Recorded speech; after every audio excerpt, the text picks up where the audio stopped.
9 p.m. tonight, the e-levy.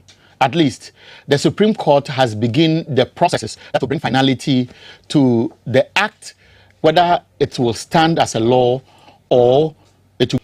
Today, the panel sat, and I'm sure by now all of us know the verdict, 7-0. I was personally in court. I monitored proceedings from beginning to end. It started with some numbers game, whether they were looking at the numbers that formed quorum in Parliament before the conversation started, and whether those who voted were doing something constitutionally, and the fact that those who may have given the voice vote were up to 136 or something beyond that number, and they were looking at numbers. So it started like some kind of numbers game. And I remember the counsel for the plaintiffs, Eduji Tamaklo, was given 10 minutes to make his submission on the injunction case. Just as he started, he was reminded that there is a substantive case, and so he should be very careful so that he doesn't address the substantive case. But that 10 minutes ended up to 54 minutes. And the 54 minutes was as if the panel had made up their mind to punch holes in the application by the minority members. So you saw questions flying from left, right, center. And even before Eduji Tamaklo will answer one question, another question will come. He will seek the permission to respond to a specific question. And they were just flying. And I could see, and that is my own opinion, I'm not a lawyer, but I've been in court several times, as if the attempt was to confuse him. That's how I saw it, my own interpretation of the proceedings I witnessed. But eventually, after 54 minutes, he ended up trying to convince the House, I mean the Supreme Court, that he's referring to the issue about the passage of the act and whether what happened was right or otherwise, and therefore the injunction was expected to place an order on the implementation or against the implementation till the substantive case was heard. But the Supreme Court, in its own wisdom, after hearing the Attorney General and also trying to punch or plunge some interesting questions into his application, suggested that, and the ruling, we know by now, that if they should go ahead to place an injunction on the implementation of the e-levy, it will affect the economy, because government was relying heavily on proceeds from the deductions from our transactions. And there was a caveat that the Ghana Revenue Authority must keep the records of all the transactions, so that should that the substantive case goes against government or nullifies the law which stands now from Ghanaians. But before I introduce my guest tonight, I want to walk us through the chronology of events.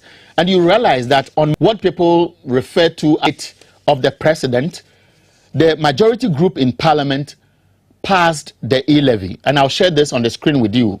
On March 30th, 2022, the minority went to the Supreme Court, filed an application for the interpretation of the Supreme Court's own ruling, which was filed hours after the levy was approved.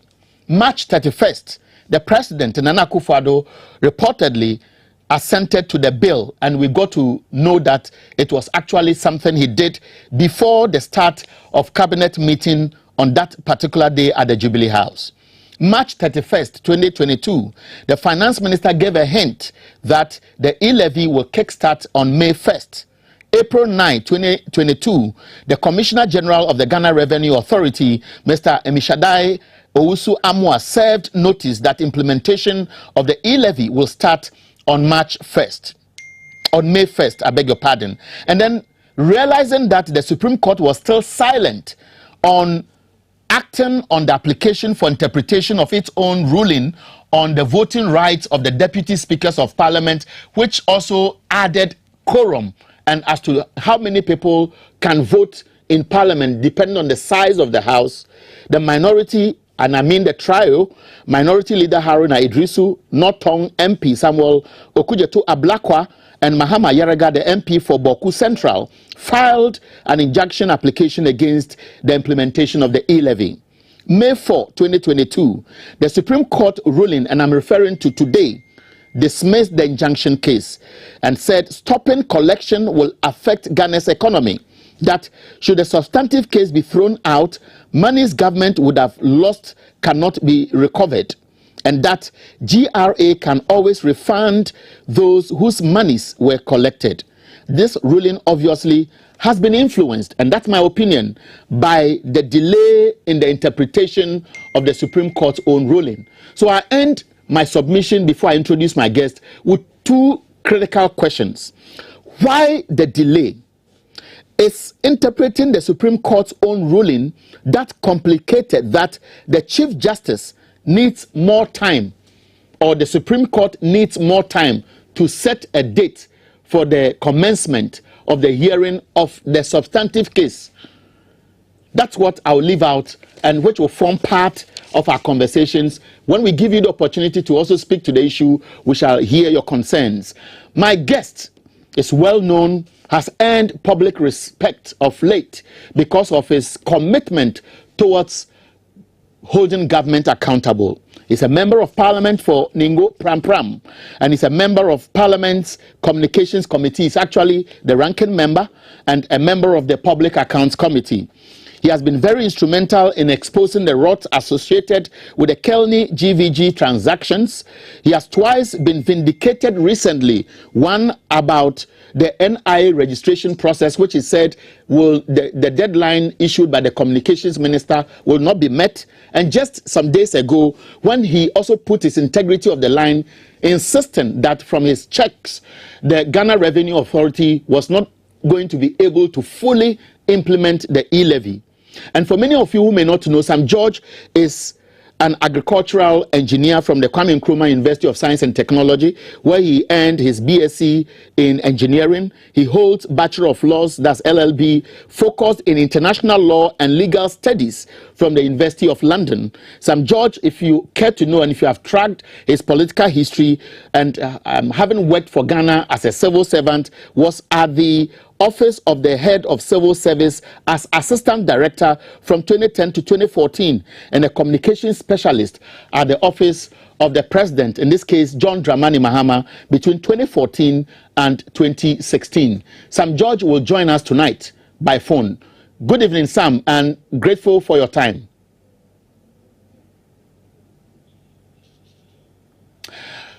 Okay, so I'm told we are having difficulty connecting Sam George online, but we'll be trying. But as the conversation will focus on the e-levy and transactions, okay, I'm told Sam George is now on the line. Sam, good evening, and we are grateful for your time. Good evening. Great. So, Sam, even before we look at how things panned out in court today, from May 1st till date, I'm sure you've made some observations about e-levy collections, hitches here and there, and so on. Walk us through what you have observed. Well, let me say a very good evening to our viewers and listeners. It's been a painful spectacle of incompetence. I guess that's the only way I can put it. Watching the various challenges that have been on display, and these are not. It doesn't. People make the argument that there's no IT deployment that happens without challenges. I mean, these are challenges that were foreseen. These are challenges that we spoke about. These are challenges that we were told to shut up and keep quiet because there was nothing of that sort. So you don't turn around and tell us that these are unforeseen challenges. They're not unforeseen challenges. We saw them. We knew they were there, and we weren't even part of the implementation. But we could tell from where we sat outside that these were real possible scenarios, and raised all of these challenges. But you just failed to listen to us.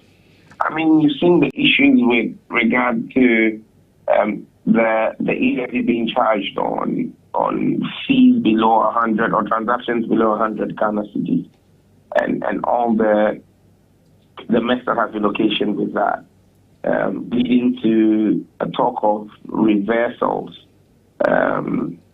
by the GRA and all of that. We have seen some people claim that they did transactions even above the 1,000 cedi threshold, and there was no charge made. So it's like it's a potpourri of mistakes, a comedy of errors. You know, we are yet to see the full extent of possible security breaches. Have people's financial data been attacked?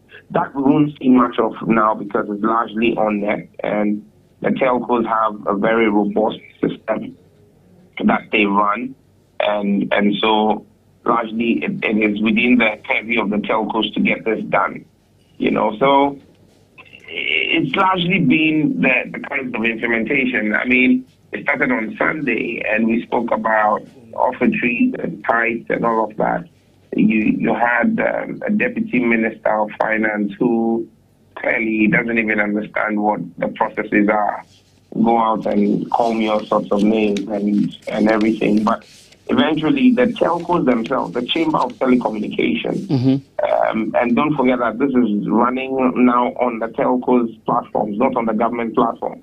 The Chamber of Telecommunications themselves came out to say that, yes, the e-levy would attract a charge on your tithes and offertories, you know. So this is one time because of the Ghanaian people, because of the difficulty the Ghanaian people have had to live under. I wish I was wrong.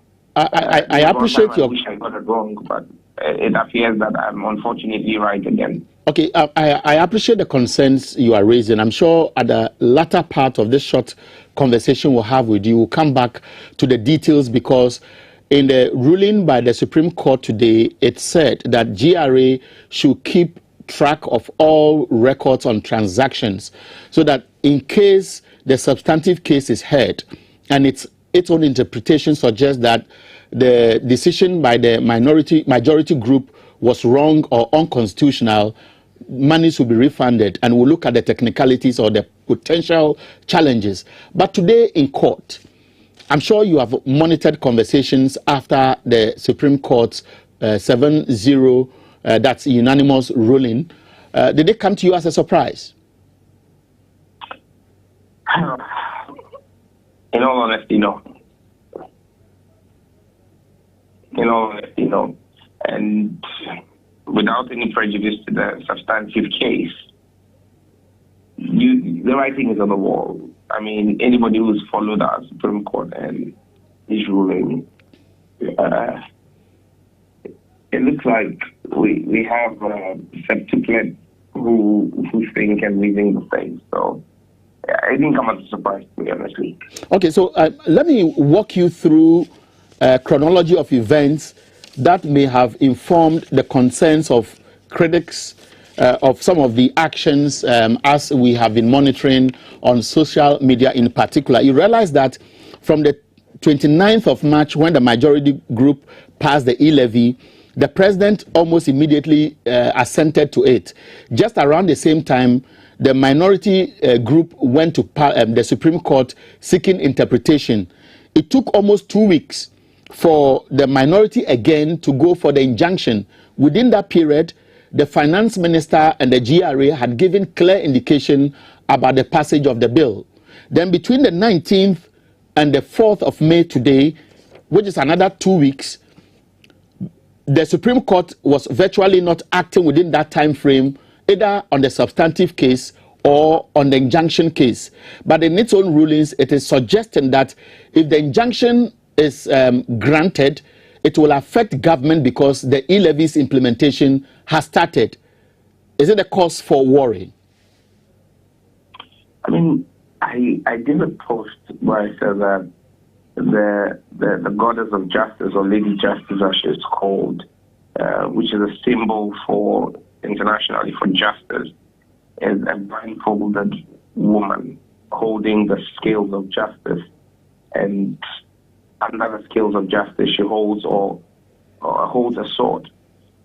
There's a reason why she's blindfolded. It's simply because she's supposed to be. It doesn't mean she's blind, like was pointed out to me by a senior colleague. she's not blind, but she's blindfolded to the person's base appearing before her or making a case before her. She's blindfolded to their status in society, their wealth, their politics. She's blindfolded to all of those things. All she's interested in is hearing the matter and substance of the matter before her and weighing them on the scales of justice.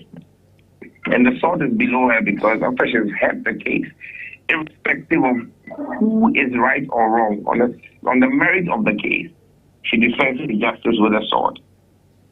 It appears as though Lady Justice has taken the blindfold off, or even if the blindfold is on, the holes have been perforated in there for her to see who it is who is appearing, and on the basis of the shape of your head or other consideration, a decision is made, which is most unfortunate because it affects the delivery of justice in our country.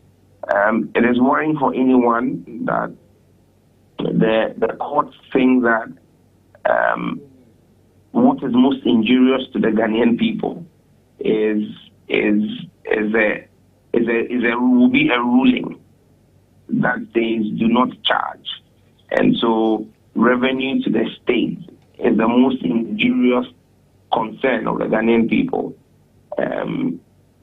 If the dispensers of justice sit so high up in their ivory towers that they can no longer hear the voices of the people, then they would not know what the will and desires of the people are.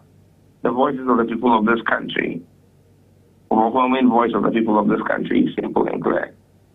Okay, don't want to pay this e-levy. Good. Sam, before we wrap up with you, because we agreed that we will do some 25 minutes, I pray the conversation will be so sweet that you may grant us some additional time. We'll be listening to the minority leader and then the Attorney General's response to today's ruling. The minority's case, in this case from the leadership, gave the impression that they are happy that the Supreme Court is ordering the Ghana Revenue Authority to track records on transactions. Harun Idrisu raised other issues. It's brief, just some 2.5 minutes. I want you to listen to him, and then I'll ask one question on that, and then we'll move to Godfrey Dame. That's right. Right. So let's listen to Harun Idrisu at this stage. For us in the minority, until the substantive matter is determined conclusively, we remain determined that even on the balance of weighing monetary considerations against the weight of a constitutional breach, the emphasis should be on what harm we are doing to the 1992 Constitution and the three co-equal organs of states.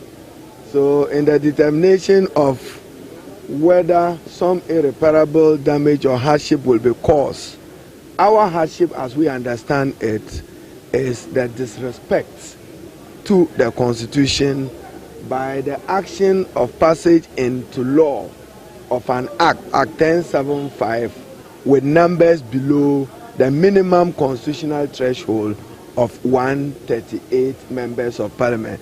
Can you imagine? I heard the Attorney General laboriously arguing that it was a voice vote.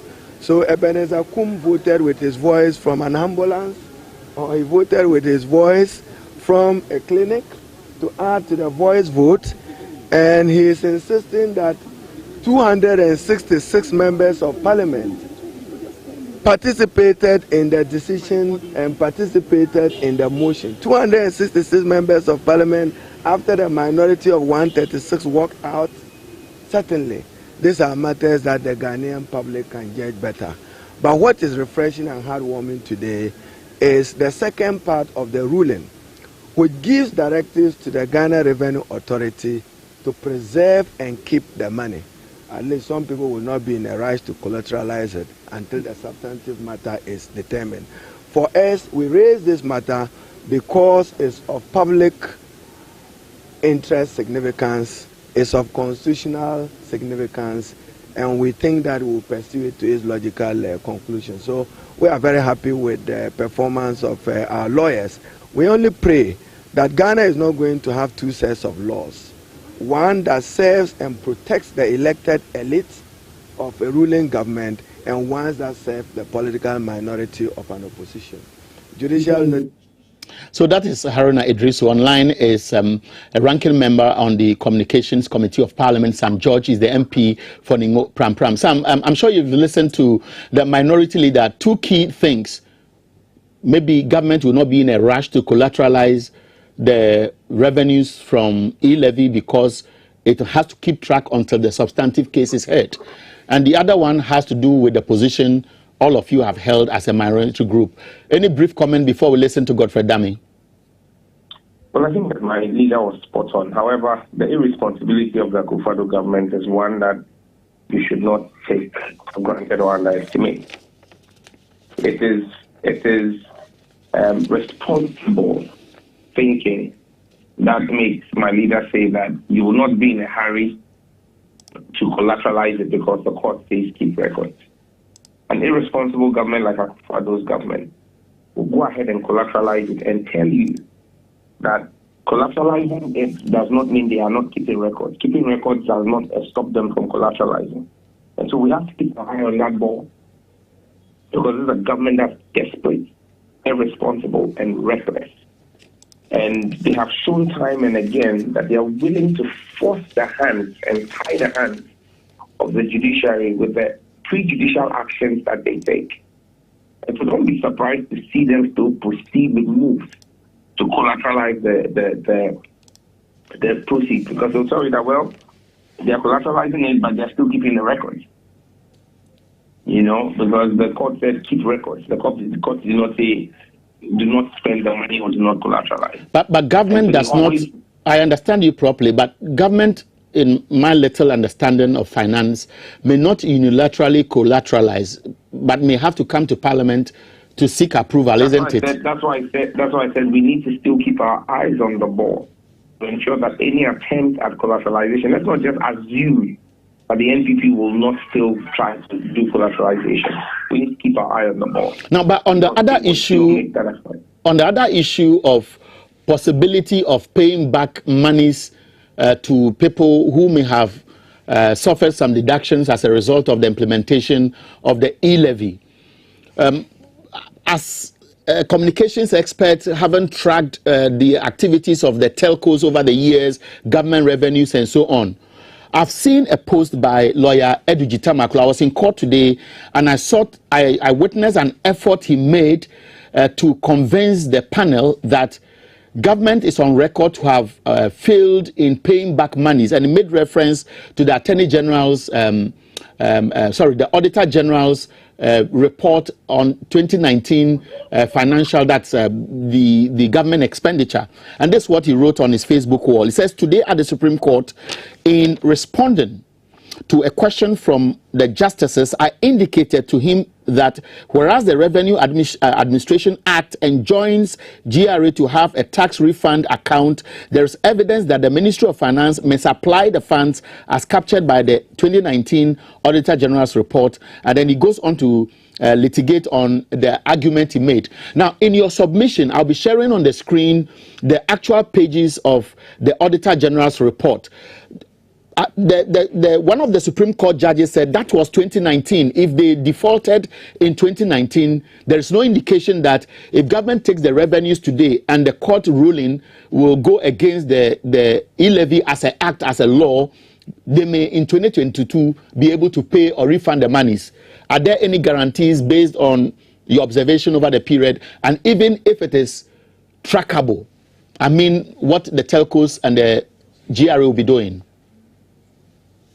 Well, I do not know what inspires so much confidence in the Akufo-Addo government and our judges, because the judges seem to have some faith, even in the face of overwhelming evidence to the contrary. The judges have faith that the Akufo-Addo government will be able to manage resources effectively and keep that money as they have directed, even in the face of evidence that in 2019, and that's the last audit that was done. Yes, so while you are continuing, I'm asking my producers to share those specific pages on the Auditor General's report on the screen while you speak to it. You can go ahead, George. You know, yes, the Supreme Court believes that a government that has shown that it is unable to do what it is saying or it ought to do will do the right thing. Like I said, the judges have their reasons for having so much faith in them. Can the processes of financial transactions be tracked? So far, the transactions that have been done on the platforms of the charging entities. The way the systems are configured, you can keep track of them. They can't be altered. We can't say same about the GRA's supposed platform that it is seeking to get from a private sector player. We can't say the same for that. But for the mobile network operators, the MNOs, their system is built in such a way that you are able to track. You cannot edit, you cannot change any of the transactions that happen on those platforms. So keeping track from the telcos, very possible. That's one thing. Getting the money is a completely different thing. And let me say that for the records, Today, GRA did its first sweep of the money they've been collecting. They did their first sweep, and so they have actually collected some monies from the telcos and the charging entities today for the e-levy. Originally, they said we're going to do this in a 24-hour cycle. They've been unable to do that in a 24-hour cycle. And so we'll keep our eyes on it and see. We've seen messages asking the charging entities to do refunds. We'll track that as well and see. The charging entities have been told that they should do the refund from proceeds from tomorrow's transactions. We will see how all of that is going to work and keep our eyes on the ball. Okay, so before you go, because of the agreement, let's listen to Godfred Dame.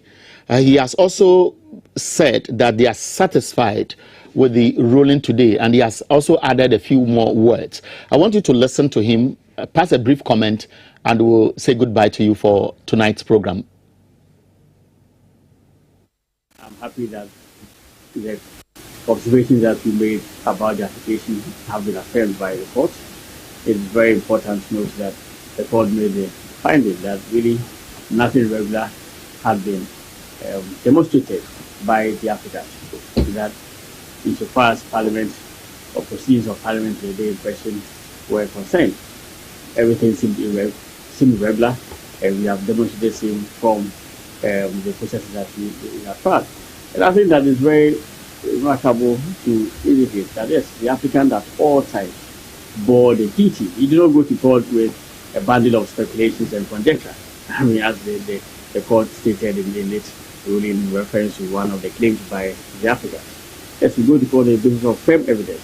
The record of Parliament the day in question, which 9th March, showed that at least 266 members of Parliament were present when the question was put for the approval of the e-levy bill, and the motion was also agreed to. That's what the record shows. There was no indication that there was a division or a head count, and for that matter, only 136 people, as was alleged by the minority, were present in Parliament. And we saw that clearly, and we all saw what happened. The applicants were unable to demonstrate any form of irregularity in the proceedings. I'm very happy with that. Clearly, that was the motive for the application. Then they failed miserably, or the entire application was dismissed. Yes, the court made the order that GRA should keep.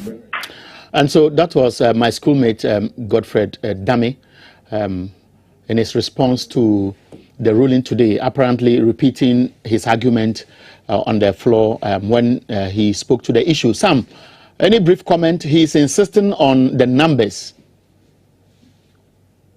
Well, the numbers he is insisting on are not the content of parliamentary records. Because I remember very well that the Speaker of Parliament's attention was drawn to that error by the table office even on the day when President Akufo-Addo appeared before the House of Parliament to give his State of the Nation's address. And the Speaker's attention was drawn to that error.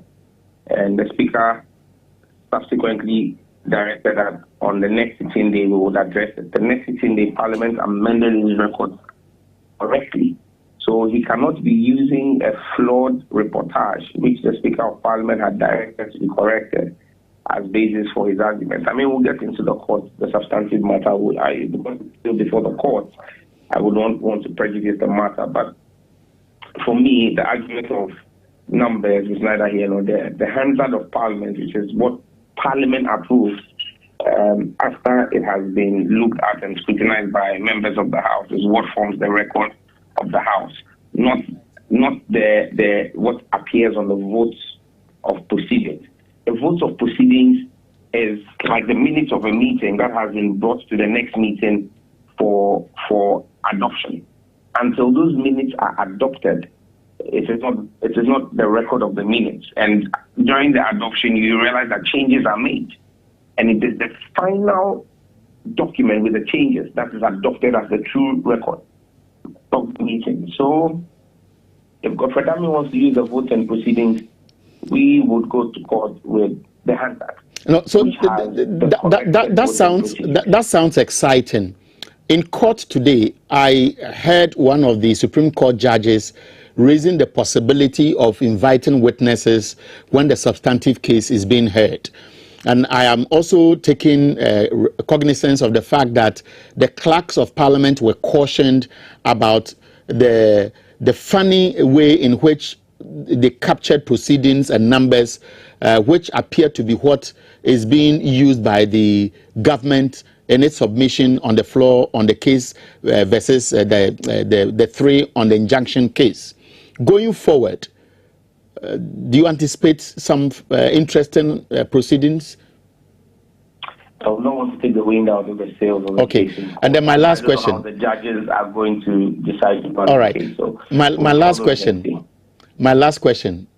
John Mahama, the former president, most likely the 2024 candidate of the NDC, from what we are picking on the ground and the enthusiasm with which the party foot soldiers want to see him back, says e-levy will be cancelled. I've seen previous comments suggesting so. Very confident, and no matter the consequential actions by government today?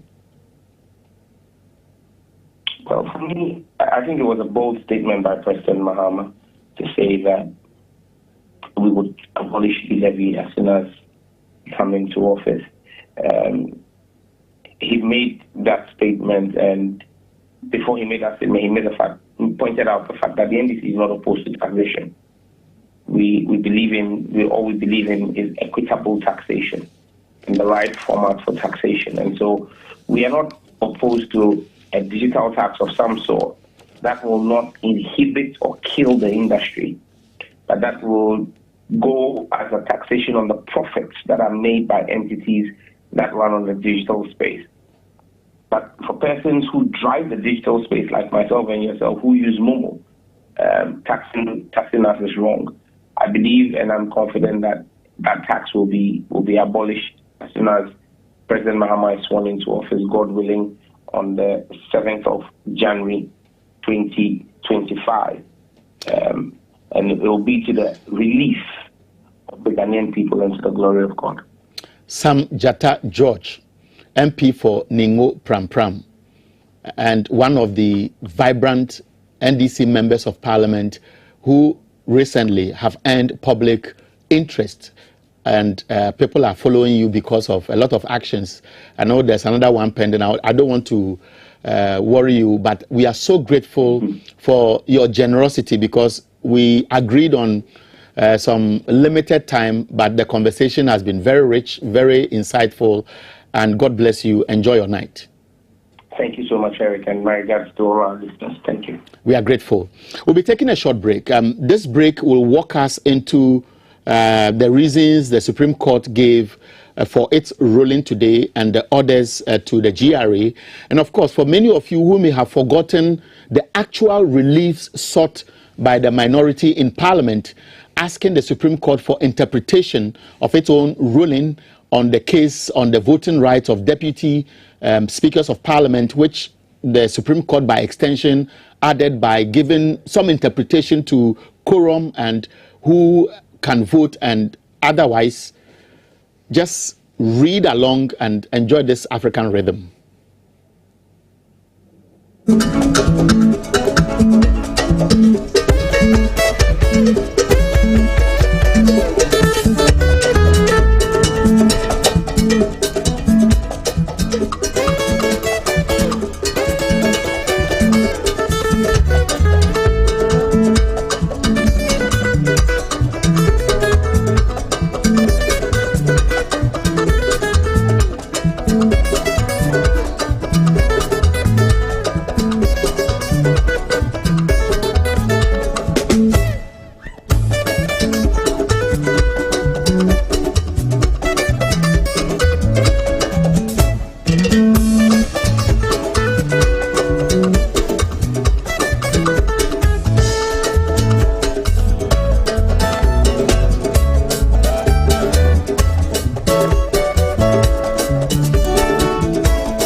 The average human body mass should have at least 60% water for optimal performance in any physical or mental exercise.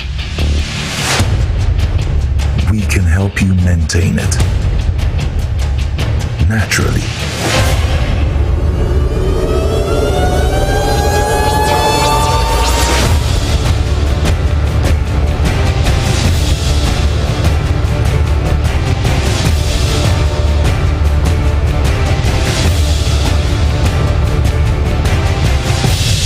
X Natural Mineral Water. Simply natural.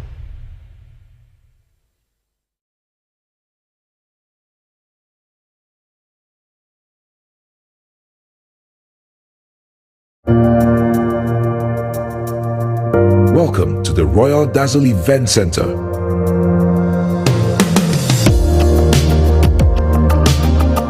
With a lush and well-maintained lawn and garden, you are assured of the best serene and comfortable atmosphere to organize all your family and social events.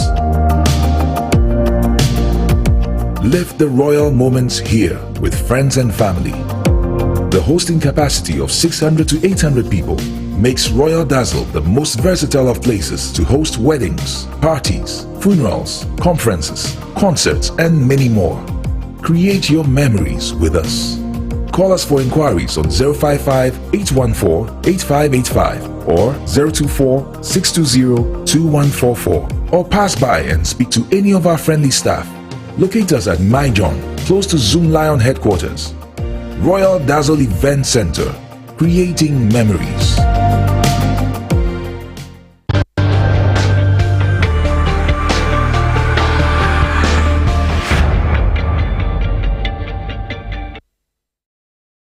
Welcome back. This is Ideas Exchange on TV XYZ. This program starts 8 to 9 on Wednesdays. We repeat them on Thursdays between 1 and 2 p.m. Tonight, we'll be giving you the opportunity to also call us and share your opinion on the two major topics, because the last quarter of this conversation will focus on the presentation by the former president, John Dramani Mahama. Many people are tipping him to be the next president because of the goodwill and the recent opinion polls, about 3 or 4 of them, which all rate him high compared to his potential competitors who are currently in government. This is a man whose track record is his trump card today, because many Ghanaians will agree that in 2013, when he had been declared the president of this country, there was an election petition case which took 8 months. And obviously, government machinery was not operating in full capacity because investors would have been sitting on the fence. People were not too sure about what will happen after the ruling and so on. So after August, October, thereabout, when the Supreme Court ruled, that government would have taken full course to move.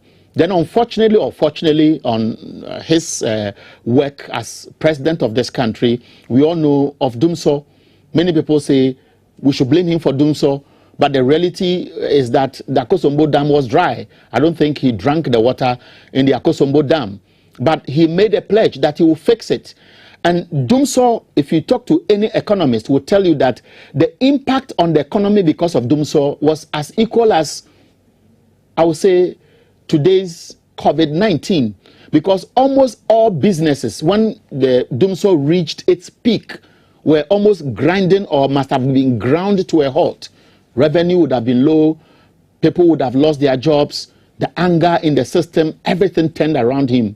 But even within that space, and with all the money he may have borrowed, Ghanaians say there are verifiable projects that people can point to, some paying back, like the Atuabo gas project or the expansion work at the airport, or you are looking at some of the hospitals that have been built. If you go to Ridge Hospital today, I don't believe that Ridge Hospital will be making losses beyond the infrastructure. And today he's boasting because he thinks his track record compared to what government has borrowed over the past 5 years and is still climbing up compared to what it did is something he can speak to. He has spoke recently, Ghana at a crossroads, and he has made a few comments. Before we take your phone calls, and let me share the numbers on the screen with you. They are 0204 155 888, 0204 155 888, 0204 155 944.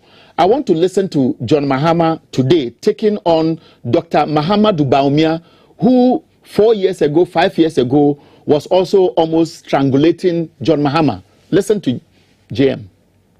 And some of the alternatives we propose are as follows. Those directly responsible for the economic crisis must bear responsibility, and it is inconceivable that the Minister of Finance remains at post. Having presided over the worst economic meltdown in Ghana's recent history, the President must, as a matter of urgency and without further delay, relieve the Minister of Finance of his position.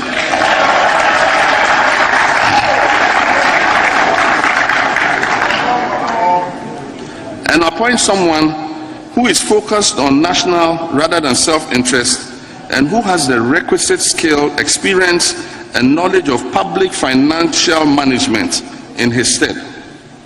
The personal benefit that the current minister and his cronies derive from borrowing on our behalf through the commissions they take by their companies who serve as transaction advisors raises an unacceptable conflict of interest situation which must end immediately. It goes without saying that the economic management team, that solid team, has failed and must be reconstituted immediately with fresh ideas and perspectives. Having supervised the worst public debt buildup, the worst budget deficit, the worst debt to GDP ratio, the worst credit rating downgrades, and the worst performing currency in the world, the worst crisis of confidence in our economy, the highest fuel prices ever rising inflation,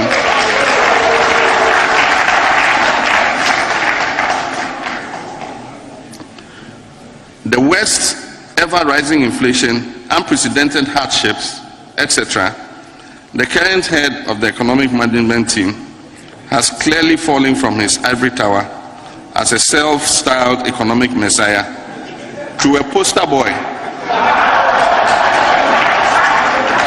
Has clearly fallen from his ivory tower as a self-styled economic messiah to a poster boy for economic mismanagement. And his leadership of the economic management team is no longer tenable. He has lost sight of cause and effect relationship in the economic value chain and complains that our dire economic state is due to bad ratings from international agencies. He rather blames the agencies for our economic situation, rather than the fact that our dissipating economy resulted in those bad ratings. How does that assure Ghanaians he's focused on the critical things that need to be addressed? The EMT has been bedeviled by their own ineptness, over-exuberance, and excessive focus on linear thinking of a theoretical cause and effect relationship, devoid of the practical influences of complex real-life nuances. In short, the economic management team has used a laboratory experimental approach typically found in textbooks to run the extremely complex Ghanaian economy and analyze the impact of one variable at a time. Ladies and gentlemen, I've often said to people in most cases when you are analyzing the Ghanaian economy and an obvious simple solution comes to mind: think, and think again. The consequence of this lack of depth and experience complicated the problems of economic management with excessive yet costly experimentation that did not yield viable results. Alternatively, the President may want to consider appointing one of the mainly highly qualified Ghanaian public finance management experts to lead the economic management team.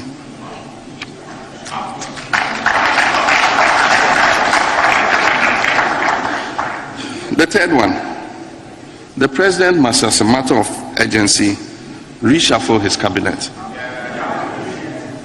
More than 5 years of an administration without a major cabinet reshuffle has calcified the management of the ministries, departments, and agencies. These MDAs and SOEs have become fiefdoms in which untouchable ministers and heads of agencies are now monarchs of all they survey. And so that was former President John Dramani Mahama at the event last Monday, Ghana at a crossroads, and he raised some critical issues. He's making some demands. He made some recommendations on what, in his opinion, will help salvage the economy. It was at this event that he spoke to the e-levy. At this stage, I'll be giving you the opportunity, while we begin to wrap up tonight's program, to also call and share your opinion. Do you agree with the former president? And what is your own worry as far as the e-levy and whether it will be thrown out, or the implementation process, your own experience? You can call me now on the numbers we've shared on the screen. I will read them while you watch them on the screen. I think I'm of somebody online already. Good evening, and this is Ideas Exchange. Tell us where you called from. This is Jim calling from the 25. Right, we are listening. I think we NDC should even stop thinking about these NDC guys, because it's like we are wasting our time on them and they are giving excuses. I don't know whether this COVID-19 and the Ukraine war was something they think they can hang on to, because we are not only in Ireland, and always they try to make it as if maybe they know much more than we do. Okay, so I get you. So the impression I get is that you disagree with the excuses about the state of the economy today, and you agree that much was self-inflicted. Thank you from Tema Community 25. Let's see if somebody else is on the line. This is Ideas Exchange on TVXYZ. At this stage, you call us and try to be civil in your presentation. Let's hear your opinion on any of the cases that we have addressed this evening. Somebody is on the line, and this is Accra, TVXYZ here at Osu. Tell us where you are also watching us from. I am calling from Oti region, the assembly member for Oti, 1 district. Good. How is Oti? It rained in Accra today. How about your area? It's also raining here. Good. Make your submission. Please, the issue of this e-levy has become something, a thorn in the flesh of we Ghanaians. I don't know actually what this mechanism of MPP government are. I mean, I don't know. I don't know even what to say about at all. We can say we don't want it, but they just want to implement it by hook and by crook. As we speak today, the DCE for one district is not even nominated for us to approve. And everybody is looking on. I think the illegalities this government is committing, or I mean the atrocity, it's not something that... But I hear there's some level of development in the OT region, roads, some other forms of infrastructure. So government says, if we take the e-levy, you'll be smiling because we can at least double what you want. What sort of, development happening in OT region? But can you please mention any and where? Where is it? The district capital, I'm told, is seeing some facelift as far as your roads are concerned. Master. Okay, thank you from OT region. I just wanted to pull your legs, but I'm happy for your comments. Let's take other calls. Good evening. Tell us where you called and make your submission. Yeah, I'm calling from Pampam. Right.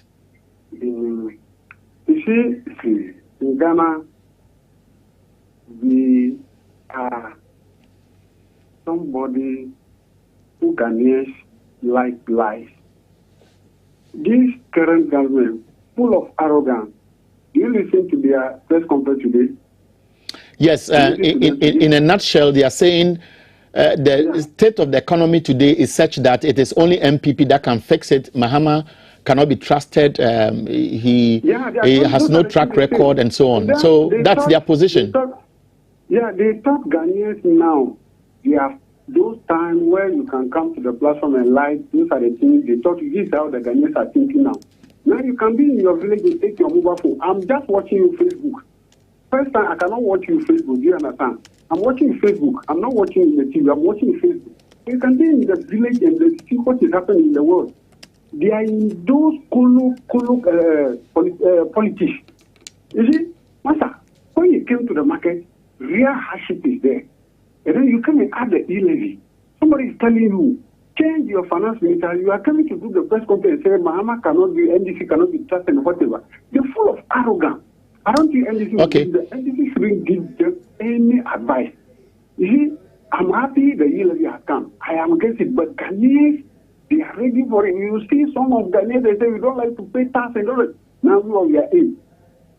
All right. 2025. Okay. We face the hardship before the 2025 will come. So thank you very much. And greetings to everybody at Pram Pram. Let's pick two more calls and wrap up with this evening's program. Good evening. Where are you watching us from? Good evening again. I know you're on the line. If you can hear me, let's hear you and tell us where you called from. Hello? Yes, I can hear you speak. Good evening. Good evening, sir. I can hear you, sir. You are welcome. Talk. Yeah, I'm calling from Katamansu. Okay. Please, I'm calling from Katamansu. Please, I want you to remember that our MPs for us that we follow them with all our heart. So they have to be serious. Which of the MPs? I said all of our MPs. Okay, I got you. They have to be serious for us. All right. I think your submission is spot on. I understand you. Is that all you want to share with us tonight? Okay. Thank you. Me, I'm okay. I'm okay that the e-levy has come. All right. Let me pick the last call. Good evening, and we are happy to speak to you as our last contributor. Okay. Yes, we can hear you, sir. Can you speak now? Okay. Good evening, Mr. Eric. Yes, raise your voice. You are speaking as if you are lying by a woman who is comforting you tonight. Oh, no. You're not. Then raise your voice. Talk like a man. No, it's not that way. Okay, speak. I'm listening to you, sir. Okay. Good evening to you and your listeners. Okay. And where did you call from, sir? Tamale. Tamale. Good.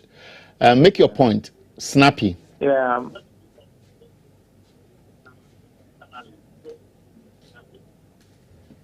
I'm very grateful to everything that you are doing, and the entire program was educative. What I just want to say is that our people should be very serious, especially some of the MPs in Collateralization. They are not doing well.